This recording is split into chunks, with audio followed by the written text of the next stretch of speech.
Do you remember these images?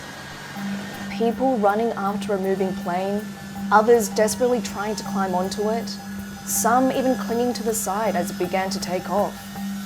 They were trying to get out of Afghanistan after the Taliban returned to power. For weeks, these scenes were everywhere. It felt like the whole world was watching.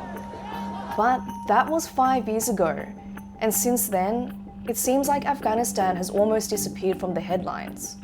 So, 5 years later, I want to find out what actually happened after the Taliban returned to power. To answer that, we need to go back to the day the Taliban returned. Well, the second time they returned. This actually wasn't the first time they were in power. They ruled most of Afghanistan between 1996 and 2001, enforcing a strict interpretation of Islamic law and placing severe restrictions on everyday life, particularly for women and girls. Then, after the September 11 attacks in 2001, everything changed. The United States and its allies invaded Afghanistan, aiming to dismantle Al-Qaeda, the group responsible for the attacks, and remove the Taliban government, which had sheltered Osama bin Laden and his network. Within weeks, the Taliban were pushed out of power, but they didn't disappear. Many of their fighters escaped into neighbouring Pakistan, where they regrouped and slowly rebuilt the insurgency. Over the next 2 decades, they continued fighting the Afghan government and international forces. Then, in February 2020, the United States and the Taliban signed what's known as the Doha Agreement. It set a timetable for American troops to leave Afghanistan. In return, the Taliban agreed to negotiate with the Afghan government. But there was never a ceasefire, and fighting continued throughout the withdrawal. Then, in the summer of 2021, everything changed.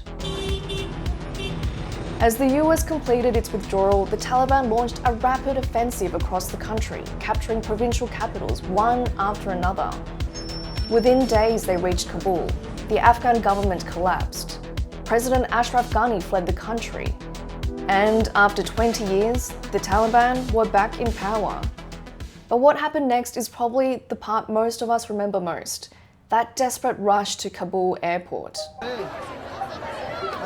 Over the next 2 weeks, more than 120,000 people were evacuated in one of the largest airlifts in modern history.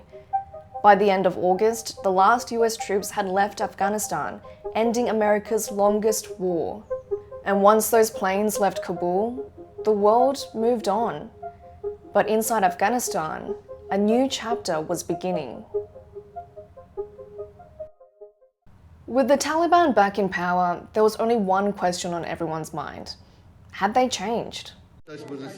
A few days after taking Kabul, the Taliban held their first news conference. The world's media was there, listening carefully to what Afghanistan's new rulers had to say. They spoke about the future of the country. And we want them to be free, but within the Islamic limits. They spoke about the press. We want them to be impartial. We want them to criticize us in a good way, so we know and we understand our shortfalls.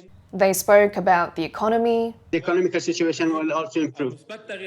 And then inevitably came the issue on everyone's mind: women. Women will be allowed to work in any sectors they were engaged as before within the Islamic principles. We want them to be active in the society.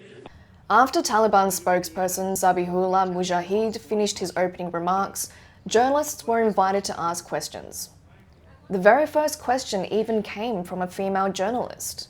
What assurances can you give to women and girls that their rights will be protected? The answer sounded reassuring. We gave rights to all women according to Islamic principle. And we give them every right according to Islamic values, what Allah has given them. But that phrase kept coming up. Within the frame of Islamic principles. We are guaranteeing all their rights within the limits of Islam. Our women would like to have their life and carry their life according to Islamic principles. And at the time, no one could really know what those words would mean in practice. 5 years later, what does Afghanistan actually look like? Well, it's probably not what most people imagine. It's no longer a country at war. The streets are busy, markets are open, people are going to work. On the surface, life goes on. But if you look a little closer, you start to notice what's missing. To understand what life is like in Afghanistan today, I spoke to a journalist who lives and works in Afghanistan. He was born and raised there, but for his safety, he's asked not to reveal his identity. I asked him what would surprise someone if they were to visit Kabul today, and his answer surprised me. He didn't mention Taliban checkpoints or armed fighters everywhere. He simply said the absence of girls from schools and a significant change in the presence and participation of women and girls in society. Since returning to power, the Taliban has transformed what it means to grow up as a girl in Afghanistan. So, if you're a girl today, you can go to primary school, but once you finish grade 6, that's it. You're no longer allowed to attend secondary school. For most girls, that means your formal education ends at around the age of 12. University isn't an option either. Before you've even had the chance to choose your own future, many of the careers you might have imagined, whether that's becoming a journalist, a lawyer, or working for an NGO, have already been closed off. And it doesn't stop there. You can't go to a park, a gym, or a beauty salon. If you want to travel long distances, you need a male guardian, and it's forbidden to look at men who you're not related to by blood or marriage. And then, under the Taliban's morality laws, a woman's voice is treated as something intimate. So you're not allowed to raise your voice or sing in public. Even in private spaces, you can't pray or recite the Quran out loud in front of other adult women. And it's now legal for you to be married once you reach puberty, which for some girls can be as young as 9 or 10 years old. And if you're trapped in an abusive marriage, leaving has become much harder. But it's not just women whose lives have changed. Journalists, academics, and activists found themselves working in a very different Afghanistan. Before 2021, Afghanistan had hundreds of independent television stations, radio broadcasters, and newspapers. They weren't perfect. Journalists still faced threats, but there was a much more diverse media landscape where even criticism of the government was still possible. Today, that's all changed. In just the first 3 months the Taliban returned to power, 43% of Afghan news outlets stopped operating. And for the ones that do remain, they work under very strict restrictions. Reporting on human rights, girls' education, corruption, or even basic court proceedings has become extremely difficult. The journalist I spoke to put it like this: if someone tells lies, it doesn't feel right, but telling the full truth can also be risky. He told me he'd been detained 3 times under Taliban rule because of his journalism. Even answering my questions carried a risk. But the restrictions don't stop there. Men must grow beards to at least 1 fist length. Shaving or trimming them shorter is strictly forbidden. Public floggings have returned, and political opposition has virtually vanished. Music has been banned from the media and being played in public places and celebrations like weddings. Taliban officials have even publicly burned musical instruments, saying music causes moral corruption. But of all the restrictions I came across, this was probably the one that surprised me the most. In some provinces, authorities have even banned the publication of images of living things. So basically, you can't publish or display photos and videos of people and animals. And this has affected everything from local television and even government X accounts, which are now forced to rely on audio only or display images of just buildings and landscapes. Directories, restaurant menus, and even mannequins have had to be censored. So, 5 years on, Afghanistan isn't simply a country governed by new leaders. It's a society operating under completely different rules. But if we're asking what life is really like under the Taliban, then there's another question we have to ask. Has anything actually improved? Well, the biggest change is security. For 20 years, Afghanistan was at war.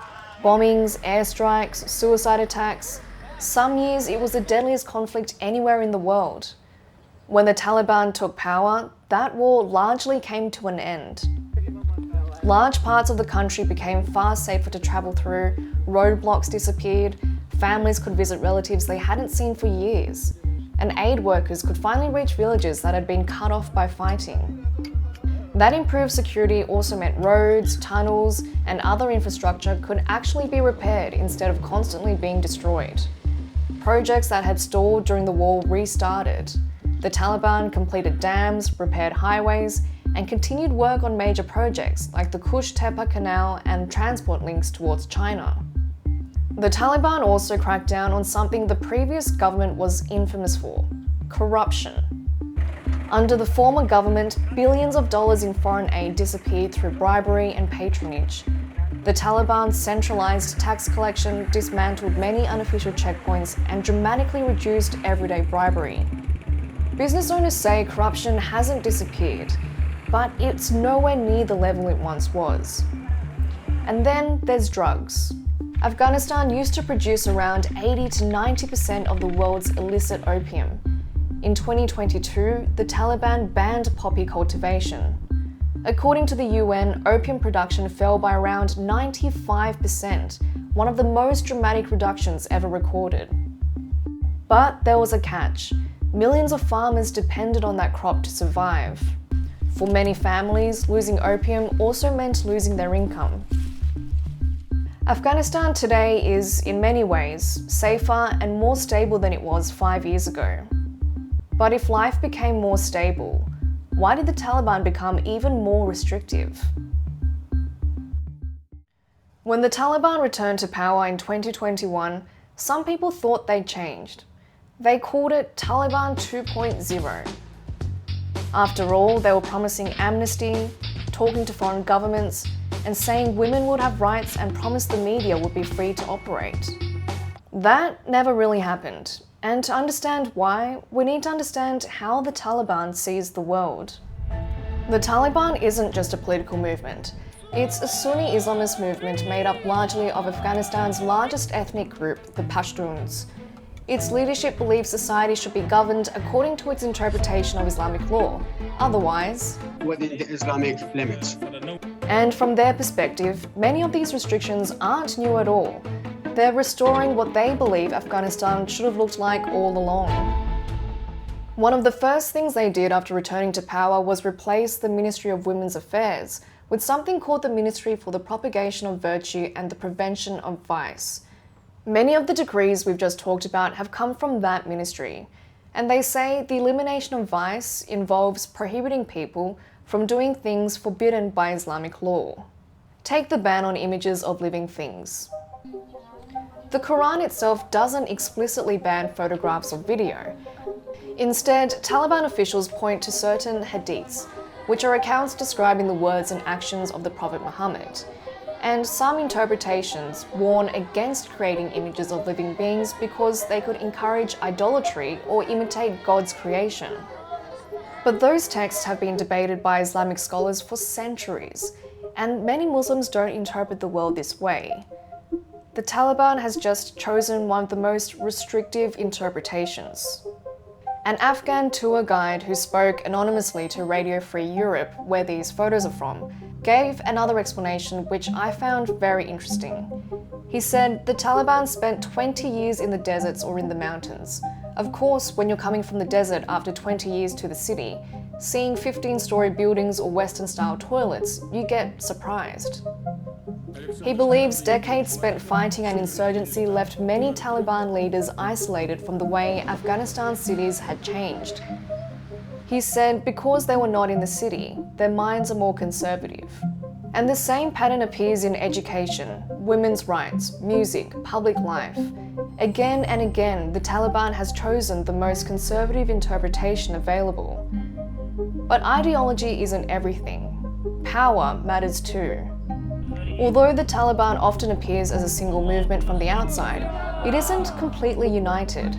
Some senior figures have argued for reopening girls' schools and improving relations with the outside world. But the movement's ultimate authority rests with its supreme leader, Hibatullah Akhundzada, who rarely appears in public and has consistently backed the most conservative policies. And because Afghanistan has effectively become a one-party state, there's little internal pressure to change course.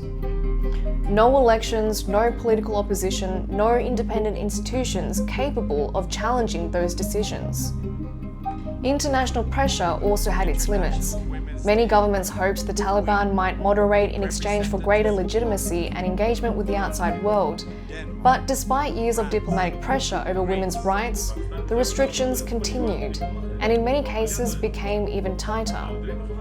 Ultimately, those decisions weren't being made in Washington, Brussels, or Moscow. They were being made in Kandahar.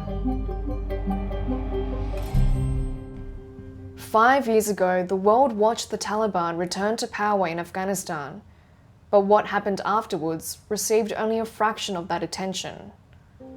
Over the last 5 years, Afghanistan hasn't stood still. It's been reshaped, one decree, one restriction at a time. Today, Afghanistan is the only country in the world where girls and women are banned from both secondary school and university. It's ranked 175th out of 180 countries for press freedom. A country once known as the graveyard of empires is now being called by some as a graveyard of human rights. History isn't only shaped by the moments everyone watches. Sometimes it's shaped by everything that happens after the cameras leave.